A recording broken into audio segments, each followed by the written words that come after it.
Halo teman-teman semua, perkenalkan nama saya Putra Suprabu, nama absen 33 dari kelas 11 EP1. Pada video kali ini saya akan menjelaskan materi tentang administrasi dan analisis jabatan. Dan kita langsung saja mulai videonya.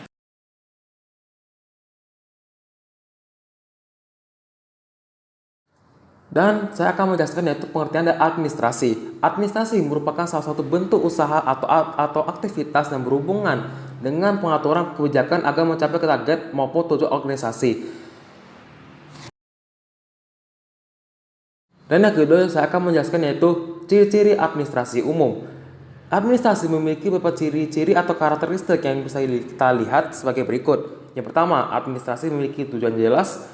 Yang kedua, terdapat kelompok manusia di dalam administrasi yang terdiri dari 2 orang atau lebih. Yang ketiga, administrasi selalu berhubungan dengan kegiatan kerjasama. Yang keempat, terdapat usaha atau proses kerja di dalam administrasi. Yang kelima, adanya seorang pemimpin, pembimbing, dan pengawasan dalam menjalankan kegiatan di dalam administrasi.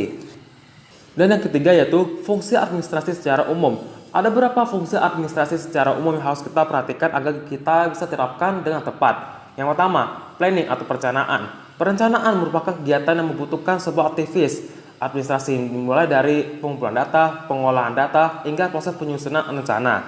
Yang kedua, organizing atau penyusunan. Penyusunan merupakan kegiatan yang menyusun serta membangun komunikasi kerja antar anggota-anggota dalam organisasi tersebut, sehingga akan mencapai suatu kesatuan usaha untuk tujuan organisasi tersebut. Yang ketiga, coordinating atau koordinasi. Koordinasi adalah fungsi manajemen yang melakukan sejumlah aktivitas atau kegiatan agar berjalan dengan baik, sehingga adanya suatu kekacauan, kekosongan aktivitas ataupun bentrok yang dilaksanakan. Dengan menghubungkan, menyesuaikan, serta menyatukan suatu pekerjaan di bawahan yang adanya kerjasama dengan terencana dalam satu usaha akan mencapai suatu tujuan organisasi. Yang keempat, reporting atau laporan. Laporan adalah suatu aktivitas kegiatan yang berupa penyampaiannya, perkembangannya atau hasilnya dari suatu kegiatan dengan membuat serta memberikan pelaporan mengenai tugas dan fungsi kepada para pejabat yang lebih tinggi, baik secara tulisan maupun lisan, untuk mendapatkan gambaran tentang pelaksanaan tugas dari anggota organisasi. Yang kelima, budgeting atau penyusunan anggaran. Penyusunan anggaran adalah aktivitas perencanaan dan pengelolaan keuangan maupun anggaran dalam organisasi yang dilakukan secara kesinambungan. Yang keenam, staffing atau penempatan. Penempatan merupakan salah satu kegiatan yang berhubungan dengan sumber daya manusia serta sumber daya lainnya.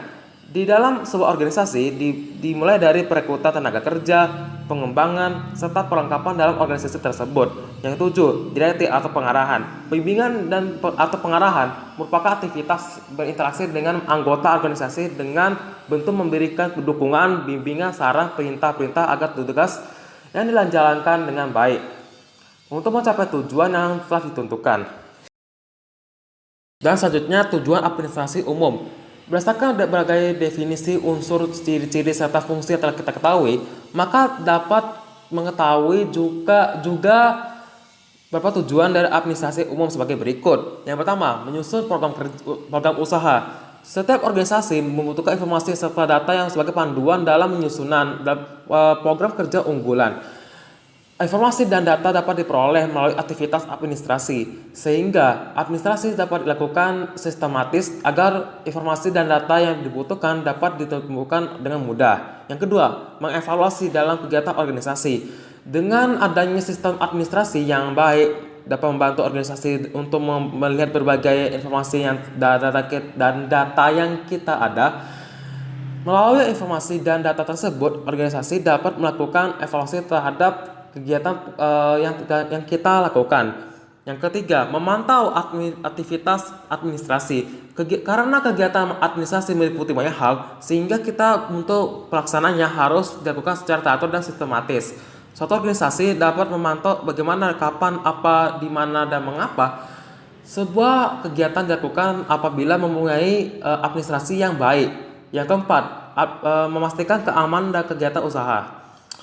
Dalam setiap kegiatan organisasi atau perusahaan membutuhkan kepastian, keamanan, dan melakukan kegiatan usahanya. Oleh karena itu, setiap organisasi membutuhkan administrasi yang baik untuk memantau setiap aktivitas yang ada, baik dari dalam maupun dari luar organisasi.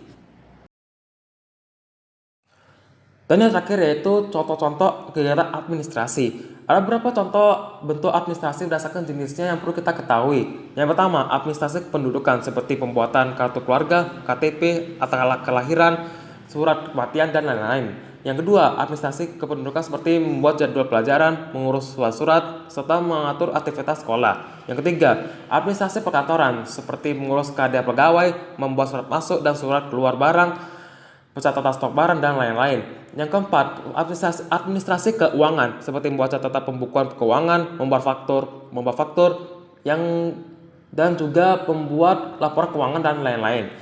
Yang kelima, administrasi negara seperti adanya tata cara pembentukan badan dan komisi dalam pemerintahan, aturan dan tata cara pelayanan publik, serta aktivitas presiden yang mengatur tentang reshuffle kabinet. Nah, kita langsung ke materi selanjutnya yaitu analisis jabatan. Pengertian dari analisis jabatan yaitu analisis jabatan sebagai sebuah proses sistematis yang bertujuan untuk mengetahui tentang pokok dari jabatan yang terdiri dari beberapa tugas, pekerjaan, kewenangan dan pertanggungjawaban, serta tentang ketentuan kualifikasi dari hal dicari seperti pengalaman, keahlian, kemampuan, pendidikan agar mendapatkan mengerjakan tugasnya dengan baik dan dalam jabatannya. Kita langsung lanjutkan ke tujuan dan manfaat analisis jabatan. Ada beberapa manfaat informasi jabatan bagi organisasi khususnya dalam bidang manajemen sumber daya manusia, antara lain sebagai berikut. Yang pertama, menetapkan dasar-dasar rasional, pengupahan dan pengajian yang objektif. Yang kedua, menghapus persyaratan kerja yang dapat menyebabkan diskriminasi dalam pengadaan karyawan. Yang ketiga, merencanakan kebutuhan sumber daya manusia seperti di waktu yang akan datang dan sebagai basis perencanaannya. Yang keempat, menentukan lamaran-lamaran dan lowongan-lowongan pekerjaan yang tersedia. Yang kelima, menentukan dasar-dasar dan kebutuhan penyelenggaraan latihan baik bagi karyawan baru maupun karyawan lama. Yang keenam, menentukan pola atau pokok-pokok sistem pengembangan karir karyawan yang tepat dan menyeluruh. Yang tujuh, menetapkan standar-standar prestasi kerja yang realistis. Yang delapan, menetapkan karyawan dan pekerjaan yang sesuai dengan keterampilannya secara efektif. Yang kesembilan, penataan jabatan dan pengembangan organisasi. Yang kesepuluh, membantu kemudahan dalam memahami tugas terutama pegawai baru.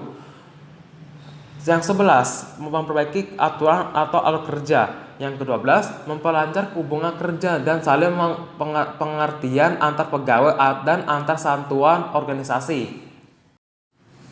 Dan selanjutnya kita akan membahas yaitu keuntungan dari analisis jabatan. Di antaranya adalah yang pertama, analisis jabatan dapat menghasilkan data tentang kebutuhan kerja dan pribadi manusia untuk menentukan jenis pekerja yang akan dipilih. Yang kedua, informasi analisis jabatan berperan penting dalam memperkirakan nilai dan kompensasi pekerjaan yang tepat, di mana kompensasi pada umumnya tergantung pada keterampilan dan tingkat pendidikan seseorang. Yang ketiga, penilaian prestasi dapat dilakukan dengan cara membandingkan prestasi pegawai dengan analisis jabatan, digunakan untuk menentukan aktivitas dan standar prestasi pekerjaan. Yang keempat, adanya pelatihan suatu deskripsi jabatan harus memberikan keterangan tentang aktivitas, keterampilan, dan pelatihan dalam pekerjaan.